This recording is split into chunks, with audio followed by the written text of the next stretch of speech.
Nobody likes the feeling of being behind or ruining their accounts from the very start. After all, once you start progressing, there is no going back without starting absolutely everything over again, and for a lot of people, there is a point of no return. Well, the purpose of this video is to provide some valuable tips based off of the mistakes that I made in the final closed beta test so that you can start off Arknights Endfield on the right foot. My name is Chaotik, and here are 10 essential tips for beginners of Arknights Endfield. Let's get it poppin'. As a lot of us start these games off, we tend to make a lot of mistakes early game and mid game that we just cannot fix once we reach the end game. And by then it's too late for us. We either have to start a brand new account, which is very tedious, especially in a game like this with about 30 to 40 hours of story. That's a deal breaker for a lot of people. Thanks to access to the previous beta, a lot of us know what the economy in this game looked like. And that leads me to my very first tip. Utilize your stamina early so that you can get the resources that you need for character progression, weapon progression, and so much more. Let me show you what I mean. This resource right here, this 354 sanity or stamina, is the most important resource in this entire game because it quite literally gates you from getting some of the materials that you need. But you can prevent that, or at least minimize it, by utilizing this very early and making sure you have everything that you need for when you reach a point where you want to build more teams within the game. So as early as possible, you should be traveling throughout the entire map looking for gates that look like this. They're all over the map in every single one of these maps. You can find one up here, here. You want to go through the map and activate each one of these. Now, once you activate them, you don't have to continuously go back to each and every one of these. I'm going to use this specific one as an example. This one gives you skill up materials, both the lower tier ones and the high tier ones. And once you have activated it, you can just click that section on the map, press enter, and select which one you want to complete. Now, early on, you're probably going to just want to level up your character to level 20. And once you level up your character to level 20, you can just start the mission. This material here, the skill up material, is very, very important. In fact, every single one of the materials that you're going to be grinding for on this map are very, very important. Why? Let me just give you an idea of some of the stuff that you have to deal with. Okay, so as you can see, this is my character screen. Flora is only level 60 out of 80, and she's not maxed out in any capacity. Her weapon's only level 60 as well, and this is due to me not grinding for resources as much as I should be. This was a mistake that I learned was a mistake very early into the end game, and now I know how to approach it. So like I said, let me give you an idea of what you got to deal with. You got to level up your character to level 80. Now, the thing is, there are two different types of resources. I'm gonna go to a character I haven't leveled just to show you. Up until you get to level 60, you're gonna be grinding for these three materials. And once you hit 60, you're going to be grinding for an entirely different set of materials to level up from 60 to 80. Yeah, it's a lot. So that's one resource. And then for your weapon, you have to level up your weapon and grind for the resources for your weapon, which also change as you progress further. You're going to be grinding for a material so that you can level up each one of your skills. You're going to want to ascend your character so that they can reach a higher level cap. As you can see, this one only gets the character to level 80, but the cap is level 99. I haven't gotten there yet, and I'm damn well nowhere near getting the materials that I need to in order to do this. Oh, and once you max out all of these, there's 3 tiers of mastery that you're also going to have to grind through for each one of the skills. You're going to have things like trust that you're going to have to grind through, which you do by purchasing specific items for the characters and giving it to them every single day. You're going to have passives or talents that you're going to have to unlock, right? You're also going to have base skills that you're going to have to unlock. There's a lot. You're going to have to go through every single one of these for 4 characters to start, and then later on, you have a bunch of other characters you have to do this with. That is very resource intensive. You're going to spend a lot of resources and T credits, which are also a completely different problem, in order to get your character to the level that you want them to be. So once you max them out, which this is the character that I have the closest to being maxed out, because I still have to go through masteries for their skills, then you'll be able to truly move on to the next character. Now, you don't have to level them up to level 99 right away. You could focus on just getting them to 60, then getting them to 80, and then getting them to 99 as you progress further. But I found that getting the resources for these things is very hard, and you're going to want to make sure you have the resources as early as possible, which is why I'm telling you to grind for those resources as early as you possibly can. Just to be clear, I'm not telling you to only grind for this one material. I'm telling you to go throughout every single one of these maps as you unlock them and grind for the various materials that these portals provide, because this is a weapon material. There's weapon experience as well that you're going to have to grind for. Then there's also this skill material that you're going to have to grind for. And then as you go to another map, there's character experience. And as I showed you, there are 2 different forms of character experience. So depending on how far you are in the game, you'll be grinding for specific character experience. There's T credits. T credits are a whole nother problem because there's not many ways to get T credits. You're going to want to grind for all of this as early as possible, as a daily thing that you do, as many times as you can, so that you can be prepared for that end game. Trust me, you'll thank me later, because this was a real problem later on in the game. Now, in the early game of Arknights Endfield, you're going to feel compelled to try out as many characters as you can and build them out so that you can see if there's a specific playstyle you want to go with. And that's kind of important in this game because combo skills are how this game's battle system functions. So you're really going to want to try out new characters, team comms, see how things specifically work. Do not build every single character in this game. That is my second tip to you. Focus on 4 characters at the very beginning, level up those 4 characters, and make those 4 characters your strongest team. Now, you can either wait for a video of people telling you what is the best team to start with, or you could go along with the characters that they introduce to you. Whatever it may be, you do not want to build out too many characters because that will keep you stuck for a while until you get the right amount of materials to build out another team later on. You want to just focus on 4 characters you really like that work really well together. Read through their skills, make sure they work together, make sure that you understand how these mechanics work. And then once you got that team that you're solid with, that you know that you want to continue playing throughout the story, level those characters up, level up their skills, level up everything that they have, so that you have that team, that go-to team for anything and everything in the game. So aside from your factory, you have a base that's up in space, the Dejang, that you're going to have to continuously upgrade. My next 2 tips have something to do with upgrading that base. For number 4, locate these owls and unlock every single one of them that you have access to as you progress through the game. Very easy to find. You just go to your map and you'll see that there is a little owl icon. You're going to want to go to every single one of those on every single one of these maps and unlock these owls. Now, the reason being is because they provide a material that you're going to need in order to upgrade the Dejang itself.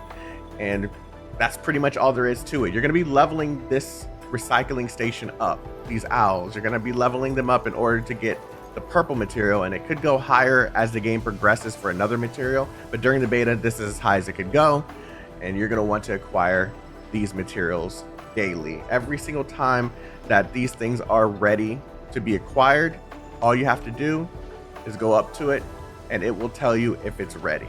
Better yet, if you need to see exactly how much time that you need in order to acquire the materials that these owls provide, you just go to the owl on the map and you can see if the recycling is complete or if there's a timer of how much time that you have to wait. Okay, so for tip number 4, my advice to you is to upgrade your ship and unlock every single one of these cabins. Now, the reason being is because there is benefit to having these cabins.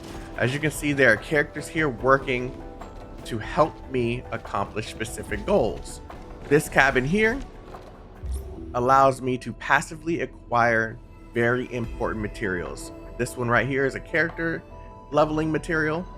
It's not the highest tier, but it's very important for leveling my characters. And you're gonna need that material from the owls in order to upgrade and get better materials from that. Same thing for this growth chamber. This growth chamber allows me to grow specific materials that have a time gate on them in the world and continuously passively obtain more of these materials. As you can see, there's another cabin here for character materials or weapon materials, and there are other locked areas throughout the ship that I think will unlock as the story progresses further than this beta was planned to progress. But for the most part, you'll be upgrading your ship. This is where you upgrade the general ship itself. You'll need specific materials in order to max it out. Of course, in the beta, max level is 5. And here's where you can see all of the various different cabins that are available. Like I said, I believe it's going to expand over time, but for now, this is all that's available in the beta. Growth chamber, 2 cabins for character and weapon materials, and you assign specific characters to those locations to help boost up the speeds of what you're producing. This is where the owl materials will be used the most. So for tip number 5, very simple, something that everyone's gonna do anyway, but I feel the need to share it because there's a lot of value to doing this.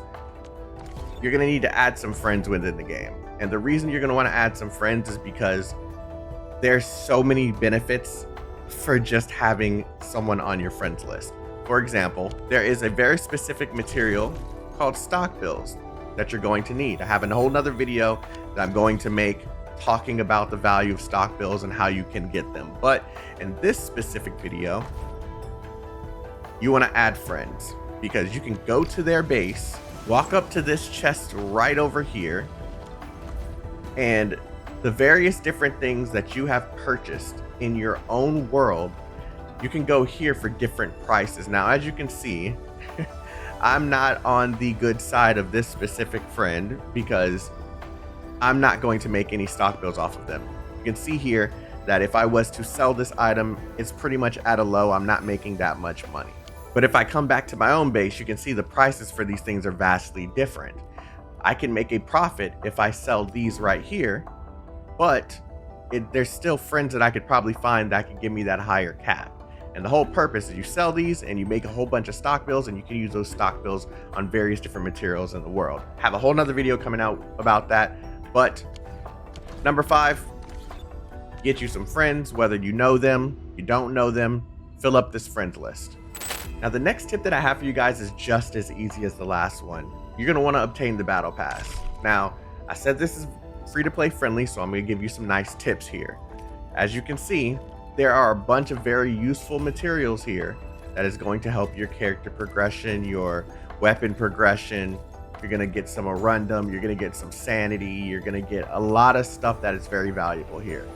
Now, after you get 29 Arundum from just playing through the story, you can unlock the Originium Supply Battle Pass as well and get even more rewards for just playing through the game. You're gonna wanna get 29 of these to unlock the Originium Supply Pass. There's so many good things here. Once you unlock this pass, it increases your Battle Pass EXP earning bonus by 3%. And for those who don't wanna be free to play, if you purchase this one, which it looks like it's going to be $9.99 based off of something that showed in the beta, you can get even more rewards and get an additional 3% for earning on the battle pass. You just have to complete these missions. Each week you'll get a new set of missions that you can complete, and that will contribute to this. You also want to make sure you do your dailies every single day, because once you complete your dailies for the day, you get 2,000 battle pass experience every single day. So tip number 6, make sure you get this battle pass, get all the gacha currency, the T credits, all the materials that you can for your character progression. There's weapons in here, 5-star weapons, the gold ones. There's so much stuff here that is very, very valuable to players. So I highly recommend this. Number 7 is another easy one. Focus on your node upgrades. Now, as you can see here, I've made it to level 12 and I haven't progressed any further than that. I don't know how much further it goes, but this is very important because it gives you so much. You're going to complete specific tasks. There's 6 of them here for every single node. And once you complete the task, you get experience and a specific item. Now, in this case, it was character experience. For this one right here, it's experience and weapon, account experience and weapon experience. And then over here, it's account experience and T credits. Now that's for whatever's on the top over here. It's also on the bottom over here. But once you complete all 6, you get a bunch of rewards here. This one is gacha currency, a weapon, some T credits, weapon experience, and character experience. And it just changes to various different useful weapons, currency. So many good things come from doing this, and you want to do it every single chance that you get. It's going to basically make sure that you're actually progressing. And as you can see here for 12, I'm still getting currency, another weapon, some character progression items, some T credits. Remember, these are very scarce, and weapon materials. So you want to focus on this. This gives you a lot of experience for completing, and this will help you in a bind if you don't know what to do to level up your account. Now for number 8, you want to do your regional development quests. Now the reason for this is because stock bills, very important in this game for various different things. I got a whole video covering all of this in one swoop, so hopefully you guys wait for that video, but give you a quick rundown. You want to do your quests so you can unlock all of these, which expand upon the system even more, giving you more stock bills that you can have as a cap, more of the little bases that you can place around, or the facilities that you can place around the map. There's so many things that you acquire from leveling up this system. Now, outpost and stock redistribution you can do various times throughout the day.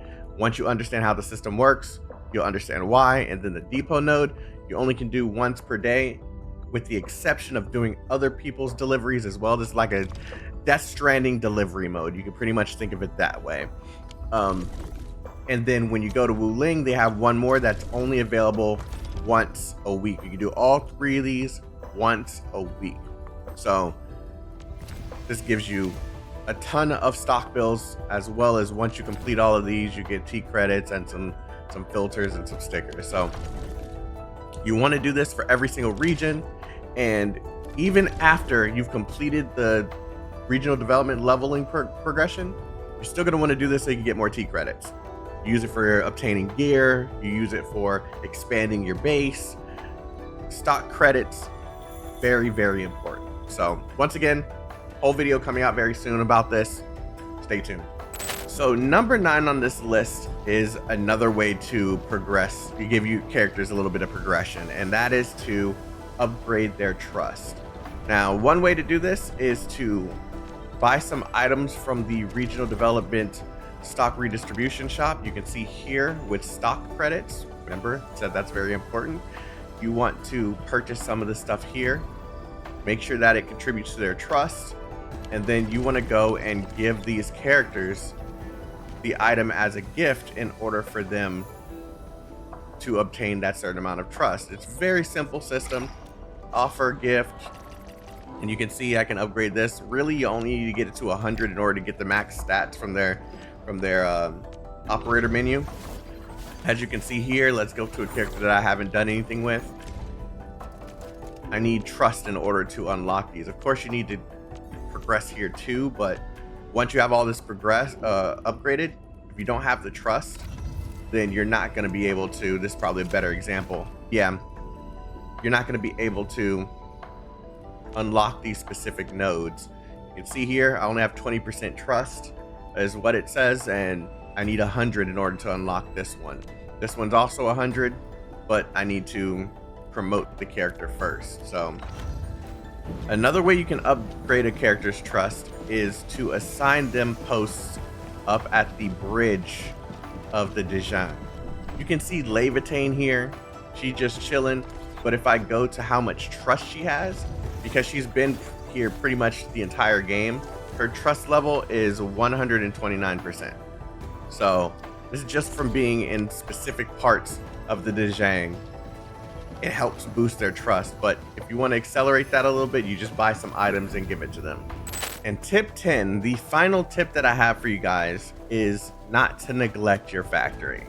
Now, you're probably going to go, duh, common sense, but I just got to explain this because there's going to be a lot of people who feel the need to just copy a shared blueprint and place it down. They've made sure that this system really requires your attentiveness, even if you're utilizing that blueprint, that shared blueprint system. There are going to be specific sections of a base that you're going to need to modify, and you're going to need to make sure that whatever you need fits. You're going to need to delete some stuff off of your base. You're going to need to place new stuff down, and if you're just copying a shared blueprint, you're going to have a little bit of trouble when you need to actually edit your base. You get so many items that are useful here. You get heals, you get batteries, which contribute to the power of the entire base.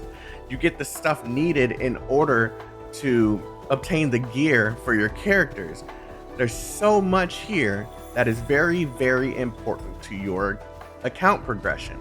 And if you don't know how to use the base or the factory in crucial moments where you need to make some changes, of course mine looks bare bones simply because I'm not going too deep for the beta, but when the final game releases, there's going to be so many things that you're going to need, and you want your base as optimized as possible so that you can fit in all of the things you need.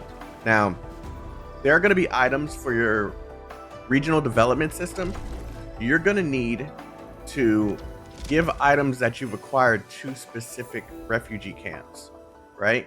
So, or outposts. I said refugee camp because of this, but outposts. So you can see here that this specific camp has so many stock bills that they're willing to give to me. The only way that I can get some of those stock bills is to build one of these items that they find very, very valuable. This is the item that they're requesting right now. This is the item that I have, and you can see each one of these have different unit prices. That's per unit. You get 27 of these stock bills. So if I give all of my heals to this specific camp, I just made over $1 million that easy of stock bills just from giving away something that I'm already passively grinding for. You'll now see if I go over here that what this part of the base that was once clogged because I had the max amount of the heals, it is now producing more of them, and I can just log off and then get back on later and probably get some more stock bills from just giving these up because I haven't really been using heals in the game in the first place. So it is very important that you do not sleep on your base. Make sure you at least understand how it works so that when you use shared blueprints in the game, you're able to make modifications when it is needed. So that's it. Those are all 10 tips that I have for you guys. I hope some of these, if not all of these, were very, very helpful for you. I made a lot of mistakes during the beta. So many, and I'm happy I made them during the beta so that I could just enjoy the game once it releases. I know exactly how I want to tackle the game. I want to build only 4 very specific characters, depending on if I get those characters or not. And once I have enough materials and stuff from the base, from the various systems within the game, then I can start working in all the other characters that I want to build out too. So hopefully this was useful. Let me know in the comment section what tip was most useful for you, and hopefully you guys share this video with as many people that will be playing this game. January 22nd, right around the corner, release of Arknights Endfield. We've been waiting for a very long time, and it's almost here. So you all have a wonderful day. Stay healthy, stay safe, stay chaotic. Don't forget to like and subscribe. See you guys in the next one. Peace out, guys.